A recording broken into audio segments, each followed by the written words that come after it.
अन्य समाचार રાજકોટથી રાજકોટના ઉપલેટાના ભાદર નદી પર આવેલો ઈસરા ગામ નજીકનો ચેક ડેમ તૂટ્યો। ઈસરા ગામના બારણેશ્વર પાસે આવેલ ચેક ડેમ તૂટ્યાનો દાવો। સવારના સમયે ભાદર નદી પર બનેલા ચેક ડેમ અચાનક તૂટી પડતા મોટા પ્રમાણમાં પાણીનો જથ્થો વહી ગયો। તો ચેક ડેમ તૂટી ગયા બાદ વહેલું પાણી આસપાસના ખેડૂતો તેમજ પશુપાલકોમાં ચિંતાનો વિષય બન્યો છે। ખનીજ ચોરી થવાથી ડેમ તૂટ્યા હોવાના ઉપલેટા પાલિકાના પૂર્વ પ્રમુખના આક્ષેપ। આ વિષયમાં ગુજરાત હાઈકોર્ટમાં પીઆઈએલ પણ દાખલ કરાઈ હોવાનું પૂર્વ પ્રમુખ દાનભાઈ ચંદ્રવાડિયાએ જણાવ્યું। તો ખાણ ખનીજ વિભાગ અને ઇરિગેશન વિભાગની બેદરકારી અહીં સામે આવી છે અને મિલીભગતથી ઘટના બની હોવાના આક્ષેપો લગાવ્યા છે। ઉપલેટાના પાલિકાના પૂર્વ પ્રમુખ બંને ચેકડેમો તૂટી ગયેલા છે। આજ રોજ સવારે 8 વાગે જે ભદ્રસર બે ચેકડેમ હતો ઈસરાના સીમમાં આવેલો હતો એ તૂટી ગયો છે। આ બાબતે મેં અગાઉ ખાણ ખનીજ વિભાગ ઇરિગેશન વિભાગને અગાઉ રજૂઆત કરેલી હતી। આ બાબતે મેં હાઈકોર્ટમાં પીએલએ દાખલ કરેલી હતી। આજ એ કેસ પેન્ડિંગ છે। ત્યારે કોઈ ખેડૂતોને આ બાબતમાં કોઈ ગંભીરતા નહોતી લીધી। આજ ચોક્કસ બધા ખેડૂતોને અફસોસ થાય છે, પસ્તાવો થાય છે કે આ બંને ચેકડેમ તૂટી જવાને કારણે ખેડૂતો આ પાણી જતું રહ્યાના હિસાબે પાયમેલ થઈ શકે અને પાણી જે કંઈ અગાઉ ઓરવડામાં ઉપયોગમાં આવતો તો આજ વખતે આ પાણી જતું રહેવાથી ઉપયોગમાં નહીં આવે। મુનાફ, જે પ્રકારથી ખનીજ ચોરીના કારણે ચેકડેમ તૂટ્યાની જે વાતો થઈ રહી છે, શું અપડેટ છે આપની પાસે મુનાફ? બિલકુલ લુગના, જે રીતે રાજકોટના ઉપલેટામાં જે નદી પર આવેલ ઈસરા ગામ નજીકમાં જે ચેકડેમ તૂટ્યાના સમાચાર પ્રતાપ થયા છે। ઈસરા ગામના બારેશ્વર પાસે આવેલ ચેકડેમ તૂટ્યો હોવાનો હાલ માહિતી સામે આવી રહી છે અને સવારના સમયે ભાદર નદીના બનેલા ચેકડેમ અચાનક તૂટી પડતા મોટા પ્રમાણમાં પાણીનો જથ્થો વહી ગયો હતો અને ખેડૂતોના ખેતરમાં પાણી ઘૂસ્યા હતા। બીજી તરફ વાત કરીએ તો ચેકડેમ છે એ ચેકડેમ બાદ વહેલા પાણીના આસપાસના ખેડૂતો પશુપાલકોને ચિંતાનો વિષય બન્યો હતો। ખનીજ ચોરીના થવાથી તૂટ્યો હોવાની હાલ પ્રમુખ દ્વારા આક્ષેપ કરવામાં આવ્યો છે। આ વિશે ગુજરાત હાઈકોર્ટમાં આઈપીએલ દાખલ કરાઈ હોવાનું પણ પ્રમુખ દાનભાઈ ચંદ્રવાડિયાએ જણાવ્યું હતું। ખનીજ વિભાગના બેદરકારી અને મિલી ઘટના બની હોવાનો આરોપ દાનભાઈ પ્રમુખ છે તે આરોપ લગાવ્યો છે। જે રીતે સવારમાં જે ડેમ તૂટ્યો ડેમ તૂટતા છે અને ખેતરોના અંદરમાં પાણી છે, પાણી ઘૂસી ગયા હતા અને પશુપાલક અત્યારે ચિંતાતુર બની ગયા છે। બિલકુલ મુનાફ, આભાર આ સમગ્ર માહિતી બદલ। તો અન્ય સમાચાર અંબાજીથી। અંબાજીમાં ગમખ્વાર અકસ્માત, 7 લોકો ઘાયલ। ત્રિશુડિયા ઘાટ પર ટ્રક અને કાર વચ્ચે અકસ્માત સર્જાયો છે। ટ્રકની બ્રેક ફેલ થતા કારને ટક્કર મારી હતી। કાર સાઈડમાં ગઈ, ટ્રક પલટી હતી। કારમાં સવાર 5 અને ટ્રકમાં સવાર 2 લોકો ઘાયલ થયા છે। તો ત્રિશુડિયા ઘાટ पर ट्रक और कार वच्चे गमख्वार अकस्मात। बाबूजी पता ही नहीं लगा, ब्रेक ही फेल हो गया। जहाँ पे पंजाब से आ रहे थे, जहाँ से 40-50 किलोमीटर आगे है जी, जहाँ खाली करना था। अन्य समाचार મહીસાગરથી એસટી બસ ચાલકની બેદરકારીનો વિડીયો વાયરલ થયો છે। ડ્રાઈવર ચાલુ બસે ફોનનો ઉપયોગ કરતો નજરે પડ્યો। વડોદરાથી લુણાવાડા આવતી એસટીનો ચાલક મોબાઈલમાં વ્યસ્ત। ચાલુ બસે ફોનના ઉપયોગને લઈને મુસાફરોમાં રોષ જોવા મળ્યો છે। તો બસમાં સવાર 45 મુસાફરોના જીવ તાળવે ચોંટ્યા। જાગૃત મુસાફરે એસટી ચાલકનો વિડીયો સોશિયલ મીડિયામાં વાયરલ કર્યો છે। એસટી વિભાગ દ્વારા કાર્યવાહી કરવા મુસાફરોની માંગ। તો સંવાદદાતા મિતેશ જોડાયા છે વધુ માહિતી આપવા માટે। મિતેશ, જે વિડીયો સામે આવ્યો છે ચાલુ બસમાં ડ્રાઈવરની જે હરકતોનો, શું અપડેટ છે આપની પાસે? જી બિલકુલ થી જો વાત કરવામાં આવે તો એસટી બસ ની જે વાત છે, સલામત સવારી એસટી અમારી અહીંયા પોકળ જોવા મળી રહી છે। એસટી બસ 45 જેટલા મુસાફરોને ભરી અને વડોદરાથી લુણાવાડા તરફ આવી રહી હતી।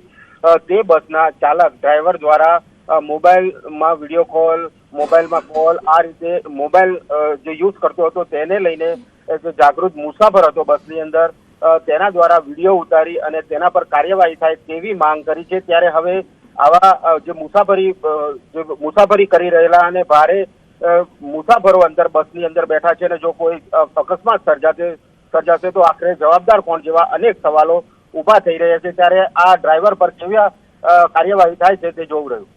જી બિલકુલ, તો જે પ્રકારથી ચાલુ બસે ડ્રાઈવરની જે હરકતો સામે આવી છે તે બાદ અનેક સવાલો કે જો કોઈ ગમખ્વાર અકસ્માત આ બેદરકારીના કારણે જો થાય તો તેના માટે જવાબદાર કોણ છે તે પણ એક મોટો સવાલ ઉપસ્થિત થઈ રહ્યો છે. જે પેસેન્જર્સ હતા તેઓમાં રોષ જોવા મળી રહ્યો છે, કારણ કે જે ડ્રાઈવર છે તેનું પૂરેપૂરું ધ્યાન ચાલુ બસે મોબાઈલમાં હતું. મોબાઈલમાં આ ડ્રાઈવર છે તે વ્યસ્ત હતો અને અવારનવાર આ પ્રકારની જે ઘટનાઓ સામે આવતી હોય છે તે બાદ અનેક સવાલો એસટી વિભાગના ડ્રાઈવરો સામે એસટી વિભાગ દ્વારા કાર્યવાહી કરવામાં આવે તેવી મુસાફરોની માંગ છે. હાલ તો એક જાગૃત મુસાફરે જે વિડીયો બતાવ્યો છે તે વાયરલ થઈ રહ્યો છે અને થોડાક દિવસ પહેલા જ રાજકોટમાં પણ આવા જ દ્રશ્યો સામે આવ્યા હતા, જ્યાં પણ બેદરકારી જોવા મળી રહી હતી. અને હવે પણ જે પ્રકારના દ્રશ્યો સામે આવ્યા, એક તરફ રાજકોટ, બીજી તરફ લુણાવાડાના દ્રશ્યો, અહીં જે મુસાફરો છે તેમના જીવ તાળવે ચોંટ્યા. પરંતુ સવાલ એ કે મહીસાગર અને રાજકોટમાં જે ડ્રાઈવરોની બેદરકારીનો જે વિડીયો સામે આવી રહ્યો છે, જો અકસ્માત સર્જાય તો કોણ છે જવાબદાર? એસટી અમારી સલામતની જવાબદારી આ ફક્ત વાતો બની ગઈ હોય તેવું લાગી રહ્યું છે આ દ્રશ્યો જોઈને, કારણ કે ચાલુ બસે એક તરફ માવો ચોડતો ચાલક જોવા મળી રહ્યો છે, તો બીજી તરફ એક દ્રશ્યો એવા પણ કે જ્યાં મોબાઈલમાં ડ્રાઈવર વ્યસ્ત છે અને ભગવાન ભરોસે તમામ જે પેસેન્જર્સ છે તેમનો કહી શકાય કે જીવન ભગવાન ભરોસે જોવા મળી રહ્યું છે. ન્યૂઝ 18 સવાલ ઉઠાવી રહ્યું છે, બેદરકારી નહીં પરંતુ આ તો બહુ મોટી ભૂલ કહેવાય. એસટી બસનો અકસ્માત થાય તો કોણ જવાબદાર? કારણ કે ડ્રાઈવરની જવાબદારી છે, પરંતુ ડ્રાઈવર જવાબદારી નથી નિભાવી રહ્યો. સલામત સવારીમાં આખરે કેમ બેદરકારી, તે પણ મોટો સવાલ અહીં ઉપસ્થિત થઈ રહ્યો છે. તો સમાચારમાં આગળ વાત કરીશું. સુરતની ફાગોત્સવના નામે અશ્લીલ નાચગાનના વિડીયો વાયરલ થઈ રહ્યા છે. વેપારીઓએ ઠુમકા લગાવ્યા, નોટોનો કર્યો વરસાદ. હોળીની ઉજવણીમાં અશ્લીલ કાર્યક્રમોનું આયોજન કરાતા નારાજગી. રવિવારે ફાગોત્સવની ઉજવણીના નામે ફક્ત અશ્લીલતા દર્શાવતો વિડીયો વાયરલ થઈ રહ્યો છે. તો અશ્લીલ કાર્યક્રમનું આયોજન કરાતા નારાજગી. કીર્તેશ જોડાયા છે વધુ માહિતી માટે. કીર્તેશ, તહેવારના નામ પર અશ્લીલ નાચગાન થઈ રહ્યું છે, વેપારીઓ ઠુમકા લગાવી રહ્યા છે, શું અપડેટ આ મામલે?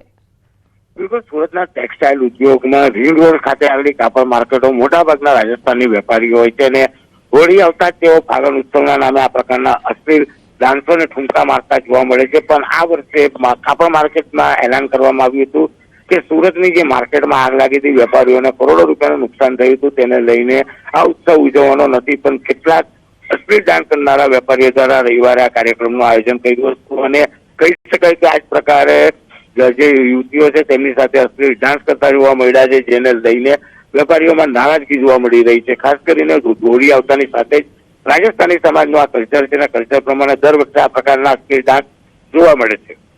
જી બિલકુલ કીર્તેશ, આભાર આ સમગ્ર માહિતી બદલ. તો કાર્યવાહી થવી જોઈએ આ પ્રકારના અશ્લીલ કાર્યક્રમોના આયોજન પર.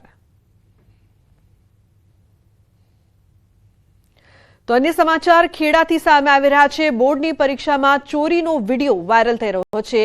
ડાકોરમાં ભવન સ્કૂલમાં બોર્ડની પરીક્ષામાં ચોરીની ઘટના. ધોરણ 10ના ગણિત પેપરમાં કાપલીની આપલે થતી હોવાનો વિડીયો સામે આવ્યો. જિલ્લા શિક્ષણ અધિકારીના ચોરી ન થતી હોવાના દાવા પોકળ સાબિત થયા. ન્યૂઝ 18 ગુજરાતી વાયરલ વિડીયોની પુષ્ટિ કરતું નથી. તો આ વિડીયો સામે આવ્યો છે, જે બાદ અનેક સવાલો. બોર્ડની પરીક્ષામાં ચોરીનો આ વિડીયો હાલ વાયરલ થઈ રહ્યો છે.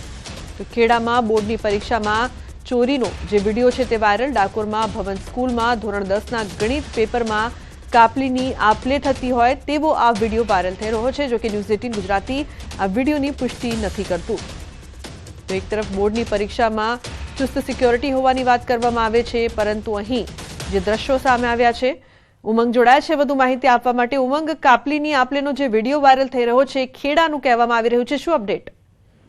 બિલકુલ ચોક્કસ. જે પ્રકારે સીસીટીવી ફૂટેજ વાયરલ થઈ છે તેની અંદર સ્પષ્ટપણે ચોરી કરતા હોવાનું સામે આવે છે.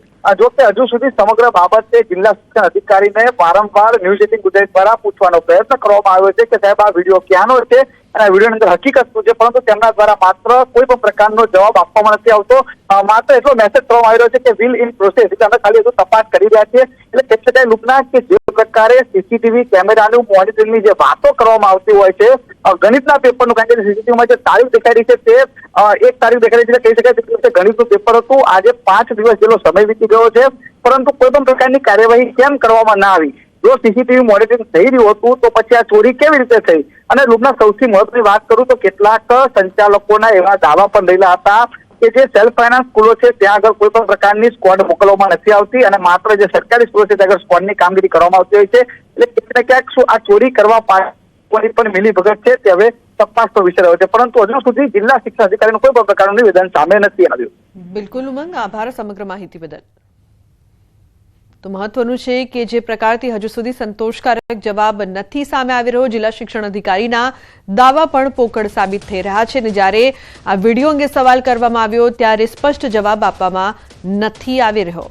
તો મિલીભગતના પણ આક્ષેપ થઈ રહ્યા છે. બોર્ડની પરીક્ષામાં ચોરીનો વિડીયો હાલ વાયરલ થઈ રહ્યો છે. અનેક સવાલો ઉપસ્થિત થઈ રહ્યા છે. ખેડાના ડાકોરમાં ભવન સ્કૂલમાં પરીક્ષામાં ચોરીની ઘટના સામે આવી. ધોરણ 10ની ગણિતની પરીક્ષામાં પેપરમાં કાપલીની આપ લે થતી હોય તેવા દ્રશ્યો અહીં અનેક સવાલો ઉઠાવી રહ્યા છે.